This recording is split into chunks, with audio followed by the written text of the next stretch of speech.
I want to bring back the traditional Protestant man. Here's what I mean by that.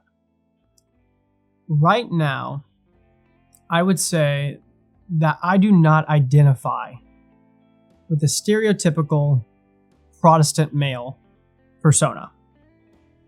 There's a lot of ways you could take that, and there's a lot of different versions of Protestantism, and so I know that the comments will remind me of that, and I'm respectful and cognizant of that.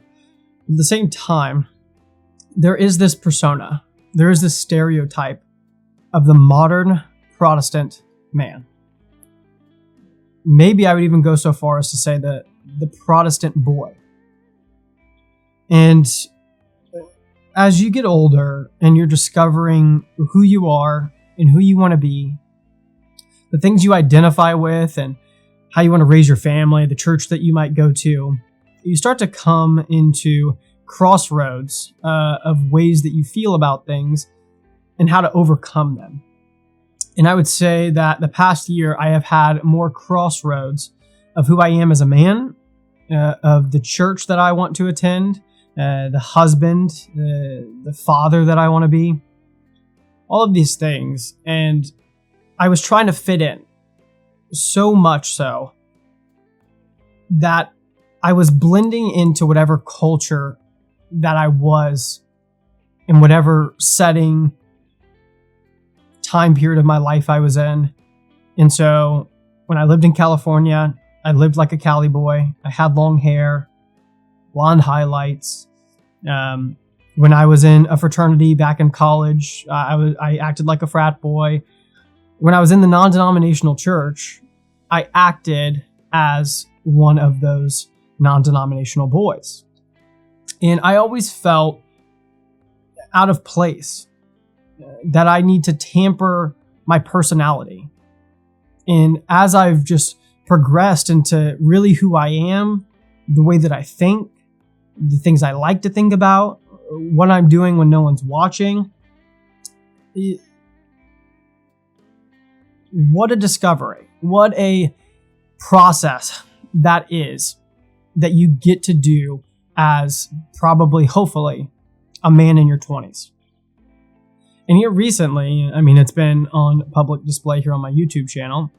I've gone through a lot of changes and really trying to find out who I am. And in that, I figured out that there were a lot of circles, a lot of cultures that I was a part of, but I didn't feel as if I identified with that party and with that thought process. And I had dedicated myself, educated myself, went to schools that thought this way, hung out with people who thought this way, and I was completely invested in that. And then slowly I started to educate myself in different ways and broke out of the sphere. And now I'm going through this sense of self-discovery in truly who I am and who I want to be. And so that leads us to today. I have not been more clear about the man that I want to become than right now, but also I'm looking into the abyss almost as if I'm at the edge of a cliff and I'm going into uncharted territory. I'm going to another island of sorts and leaving some of the things behind. And this is not to say that the things that I'm leaving behind are sinful, that they're bad, or the people that I love and still hang out with, that I don't still love them deeply and appreciate everything about them. But it's just not where my heart and mind are anymore. And it mainly came from studying church history, studying church fathers, getting into discussions that were much bigger than me, which I really appreciated. And just expanding my mind of where the Lord is taking me, what has his church looked like in the past, even what Protestantism has looked like in the past.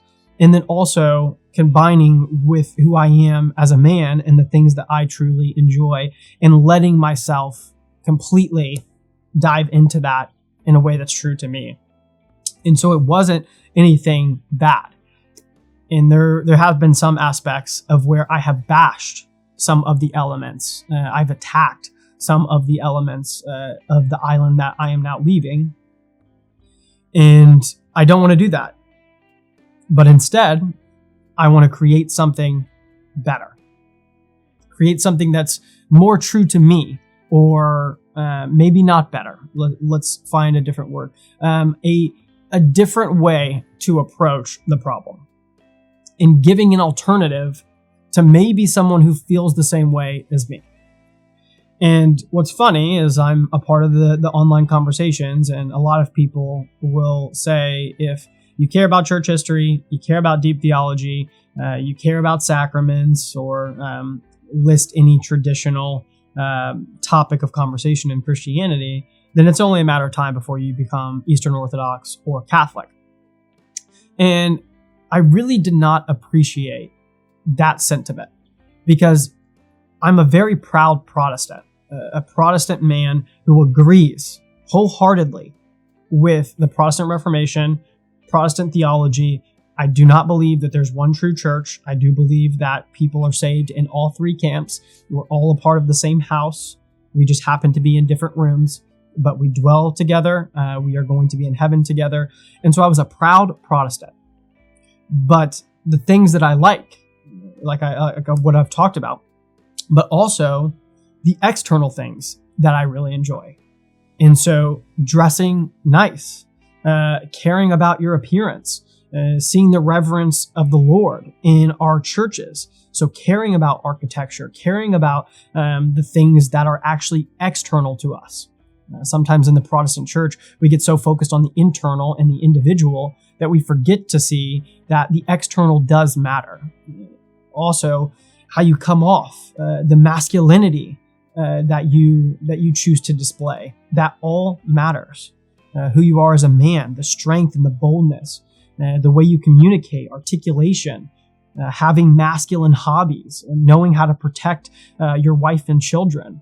All of those things matter. And I do think there are traditional conservative values that we can have as Christians. And I care about all those things as well. I love having a cigar. One of my favorite things in the world is having a couple buddies, getting a cigar and just talking about politics, business, theology. I love all of those things. And it pains me.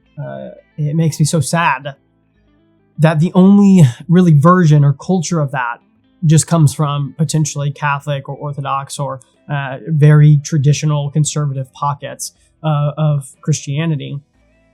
But it's not a stereotypical conversation that the Protestant male has. And I want to change that. I want to give an alternative to anyone who feels like me. Maybe they don't identify with some of the stereotypes of the Protestant church as it stands right now. Maybe they don't like the smoke show and the production and the so to speak rock concert and TED Talk type of experience. Maybe they don't like that. Maybe they don't want to just talk about sports or pop culture all the time, but they want to talk about things that are much deeper. And they see themselves at a cigar lounge over a bar or a club, at a nice restaurant over just sitting around playing video games or sadly masturbating. You're a man that wants to work out of that. You're a man that wants to become a true, what I am going to call, Protestant gentleman. And it doesn't necessarily have to look like a full dress. It doesn't have to look like a full suit and wearing just elevated clothing everywhere you go, putting on this posture and just faking it if that's not truly who you are. But it's living life with intentionality. It's thinking about things deeply. It's slowing down enough to really understand who you are as a man and who God truly is and how he works through your masculinity and your manhood. It's someone who pursues the whole, is in service to the people that he loves most and the church that he's a part of, the job that he has, He's intentional with being present. He's intentional with serving rather than constantly thinking about himself and self-indulging, getting that next high of dopamine, whether that is through video games or masturbating or drinking or smoking weed. And yes, Christians still do that. And it's working through, what does an intentional lifestyle look like for me to be a man in my Christianity? You don't have to be Catholic. You don't have to be Eastern Orthodox. You have a place to go in the Protestant sphere. You can be a proud Protestant, understand church history, understand the church fathers, understand early church doctrines, and you're intentional with that. And I have met incredible men across my seminaries, when I was in ministry, best friends that I have right now, who are incredible disciples of Christ. They truly have dedicated their life to following the Lord, and they truly study theology and scripture. And there is a culture like that in Protestantism. It's just not highlighted near as much as the other reputation that we might have. So what I want to do with this channel, with the Protestant Gentleman, is I want to give an alternative. I want to highlight something that Protestantism has had forever, since its existence. We have had theologians that are at the top of their game throughout our history as Protestants. We have had gentlemen who have come before us and have led the way of what it means to be a well-rounded, manly, masculine Protestant. And so you have guys like Martin Luther. You have guys like John Calvin. You have guys like Charles Spurgeon. You have guys like Tim Keller, who are gentlemen, but fall under the Protestant umbrella. And I feel as if our generation doesn't have that perspective, and I want to continually create that. And I want to build up men in a way that is honorable. If you look up the definition of what a gentleman represents, it says chivalrous, courageous, and honorable. That's what it means. And so to be this type of man is something to be proud of. And I want to create that in the Protestant world. And so I am going to start in hopefully creating a place for guys like us to go, for conversations to be had around masculinity, around style, around how to articulate yourself, how to speak well, how to indulge in hobbies that maybe actually bring you together with other brothers, and do it in a way that is in person rather than just here online. And so I want to create this. Here in the bio, there should be a link to School.